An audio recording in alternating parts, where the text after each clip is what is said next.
KT McFARLAND, General Milley deserves separate probes over China phone calls. Afghanistan-former Trump Deputy National Security Advisor weighs in on General Milley's alleged collaborations with China on The Story Gen. Mark Milley, chairman of the Joint Chiefs of Staff, should be fired over the Afghanistan debacle. If the allegations in Bob Woodward and Robert Costa's book, Peril, are true, General Milley should also face court-martial. At a minimum, there needs to be two separate investigations into his conduct. The sensational story of the week is that Milley went rogue earlier this year while President Trump was nearing the end of his term. Here's what is being alleged by Woodward and Costa: he conspired with Speaker Pelosi to take away the president's nuclear codes. He spoke to China's top general and promised a heads-up if President Trump took military action against China. He did all of these on his own, single-handedly, without the knowledge or consent of his bosses at the Pentagon or White House. His alleged rationale was that he worried about Trump's sanity. So Milley went rogue because he thought Trump might go rogue. If the allegations are true, Milley was willing to subvert a fundamental tenet of our Constitution, the crown jewel of the principle of American self-governance, because in his opinion, Trump had gone into a serious mental decline in the aftermath of the election, with Trump now all but manic and screaming at officials. In his first public statement since the bombshell allegations in the Woodward Costa book, Milley said Friday, as reported by FoxNews.com, that calls he made to his Chinese counterpart in the final stormy months of Donald Trump's presidency were perfectly within the duties and responsibilities of his job. He told the Associated Press and another reporter traveling with him to Europe that the calls he made were routine and done to reassure both allies and adversaries, in this case in order to ensure strategic stability. But consider this, perhaps Milley had another motive as well, keeping his job. Look at the timeline.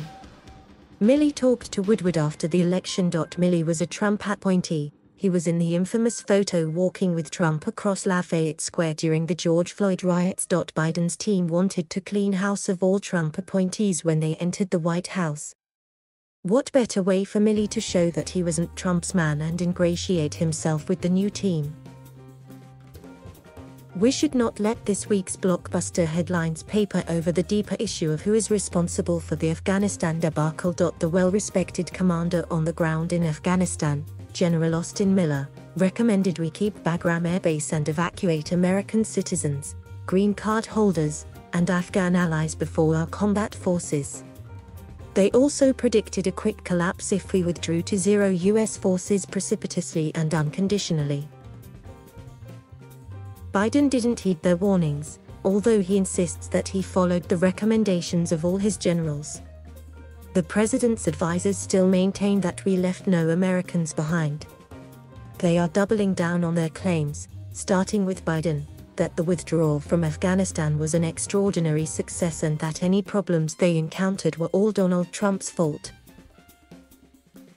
President Biden, his cabinet and his generals have all circled the wagons, so no one is being held responsible for the greatest military and diplomatic blunder in modern American history. General Milley will finally be forced to answer for his actions when he appears before the Senate Armed Services Committee to testify under oath later this month.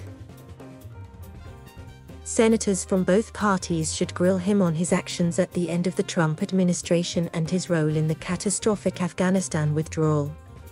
Both will have repercussions on American domestic and foreign policy for years. The allegations in the Woodward Costa book beg this question: is it now okay for an unelected senior official, a military officer, on his own recognizance, to decide whether or not the president is up to the job, and then take preemptive action, again on his own recognizance, to thwart him? If true, that is getting dangerously close to a military coup. The Afghanistan fiasco has forced our allies to doubt us and offered our enemies an opportunity to exploit us.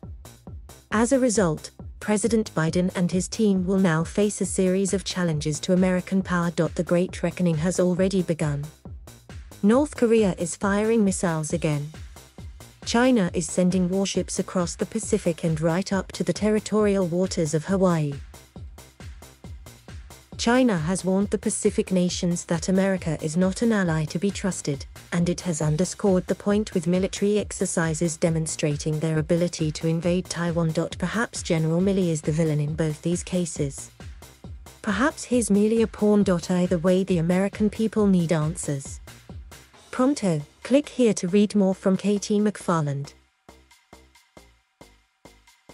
Thank you for watching. Please subscribe.